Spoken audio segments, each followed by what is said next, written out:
என்னைக்குமே இந்த தொகுதி பங்கீடு நேரத்துல ரொம்ப மோசமா பிஹேவ் பண்ணுவாங்க.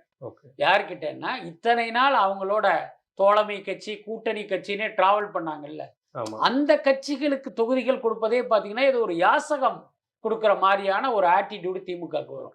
அவங்க கேட்கிற எண்ணிக்கையிலையும் தரமாட்டாங்க, அவங்க கேட்கிற தொகுதியையும் தரமாட்டாங்க. ஏதோ கிட்டத்தட்ட இலவசமாக பிச்சை போடுற மாதிரி இந்தா அப்படிங்கிற ஒரு நிலைமை வந்து எப்பயுமே அவங்க பண்ணுவாங்க. ஆனா என்னன்னா அந்த கூட்டணி கட்சிகளுக்கு வேற போக்கிடம் இருக்காது. இப்ப திமுக நமக்கு ஒரு அவமானம் நடக்குது, அவமரியாதை நடக்குது அப்படின்னா அங்கிருந்து அதிமுக நடைய கட்டலாம்னா அங்க பாமகவும் பாஜகவும் உட்கார்ந்துருக்கும். புரியுதாலே? ஒரு இடதுசாரியோ விடுதலை சிறுத்தைகளோ மதிமுகவோ பாஜக இருக்கிற கூட்டணிக்கு போகாது. அப்புறம் பாமக இருக்கிற கூட்டணிக்கு விடுதலை சிறுத்தைகள் போகாது. இந்த பலவீனத்தை புரிஞ்சுக்கிட்டு பாத்தீங்கன்னா திமுக வந்து நான் கொடுக்கறது தான் சீட்டு, நான் கொடுக்கிற தொகுதி தான் வாங்கிட்டு போயிட்டே இருக்கிற மாதிரியான ஒரு போக்கு